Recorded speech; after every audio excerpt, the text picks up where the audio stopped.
ಯಾವ ದುಶ್ಚಟಗಳನ್ನ ಮಾಡಂಗಿಲ್ಲ.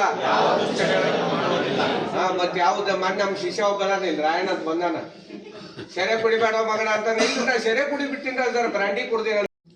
ವೀರ ಸೇವರಷ್ಟು ವಿಶಾಲವಾದಂತ ಧರ್ಮ ಯಾವುದೂ ಇಲ್ಲ. ವಿಶಬ್ದ ನೋಚತೆ ವಿದ್ಯಾ ಶಿವಜೀವೈಕ ಬೋಧಿಕ ತಸ್ಯಾಂ ರಮಂತೆ ಏ ಶೈವ ವೀರಶೈವಾಸ್ತುತೆ ಮತಾಹ ಅಂತ.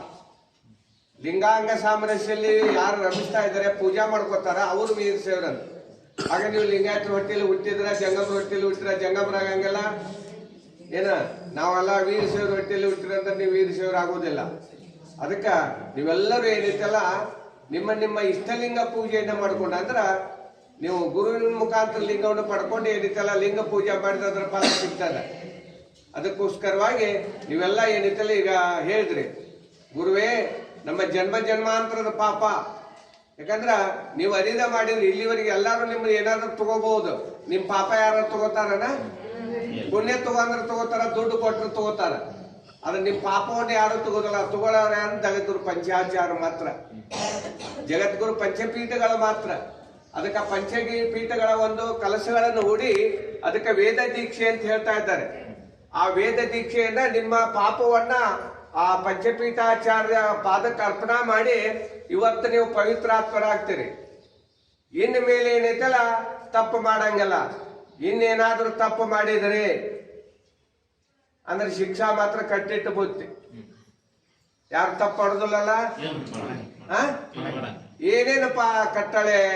ಅದಕ್ಕೆ ಹೇಳಿದ್ರೆ ಈ ಮಾಂಸ ಪಿಂಡ ಅಳುದು ಮಂತ್ರಪಿಂಡವನ್ನಾಗಿ ಮಾಡು ಗುರುವೇ ಅಂತ ಹೇಳಿದ್ರೆ, ಬರೀ ಏನೈತಲ್ಲ ಇದು ಶರೀರ ತಾಯಿ ಗರ್ಭದಿಂದ ಹುಟ್ಟಿದ್ದು ಮಾಂಸಪಿಂಡ. ಇದು ಈ ಮಾಂಸಪಿಂಡಕ್ಕ ಗುರು ಸಂಸ್ಕಾರವನ್ನು ಕೊಡ್ತಾ, ಅದು ವೇದ ದೀಕ್ಷೆ. ಆಮೇಲೆ ಕ್ರಿಯೆ ದೀಕ್ಷೆ ಆಗ್ತದಲ್ಲ, ಅಲ್ಲಿ ಶರೀರ ಸಂಸ್ಕಾರ ಆಗ್ತದ. ಅದಕ್ಕೆ ಅಂತಲ್ಲ ಅಲ್ಲಿ ಮಂತ್ರಪಿಂಡವಾಗ್ತಾ ಇದ್ದಾರೆ. ಅದಕ್ಕೆ ಕ್ರಿಯಾ ದೀಕ್ಷೆ ಅಂತ ಹೇಳ್ತಾ ಇದ್ದಾರೆ. ಆ ಕ್ರಿಯಾ ದೀಕ್ಷೆಯನ್ನ ಮಾಡಿ ಮಂತ್ರೋಪದೇಶವನ್ನ ಮಾಡಿ ನನ್ನನ್ನು ಪುನೀತನಾಗಿ ಮಾಡು ಗುರುವೇ ಅಂತ ತಿಳ್ಕೊಂಡು ನೀವೆಲ್ಲ ಕೇಳ್ಕೊಂಡ್ರಿ. ಈಗ ಅದಕ್ಕೋಸ್ಕರವಾಗಿ ಇನ್ನು ಹೇಳಿದಾಗ ನಡ್ಕೋತೀರಲ್ಲ, ನಡ್ಕೋತೀರಿ.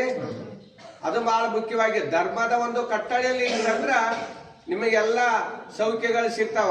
ಅದಕ್ಕೋಸ್ಕರವಾಗಿ ಆ ಧರ್ಮದ ಸಂಸ್ಕಾರ ನಾವು ಪಾಲಿಸ್ಕೊಂಡು ಹೋಗ್ತೀವಿ ಗುರುವೇ ಅಂತ ತಿಳ್ಕೊಂಡು ಅಲ್ಲೇ ಏನೈತಲ್ಲ ಸಾಷ್ಟಾಂಗಕ್ಕಿಂತ ಪೂರ್ವದಲ್ಲಿ ಒಂದು ಸಂಕಲ್ಪ ಮಾಡ್ಬೇಕು. ನೀವೇನು ಮೊದಲು ನಮ್ಮ ಶೀಲಗಳು ಎಷ್ಟದಾವ ಅಂದ್ರೆ 64 ಶೀಲಗಳದಾವ. ನಮ್ಮ 64 ಶೀಲ 3 ಶೀಲದೊಳಗೆ ಇಟ್ಟಿವಿ ನಾವು. 64 ಶೀಲದೊಳಗೆ 3 ಶೀಲದೊಳಗ ಇವನ್ನೇದು ಏನಪ್ಪಾ ಅಂದ್ರ ಮತ್ತೆದ್ದು ಏಕಪತ್ನಿ ವ್ರತಸ್ಥರಾಗಿರ್ಬೇಕು, ಏಕಪತಿ ವ್ರತ ಸ್ತ್ರೀಯರಾಗ. ಅರ್ಥಾತಲ್ಲ?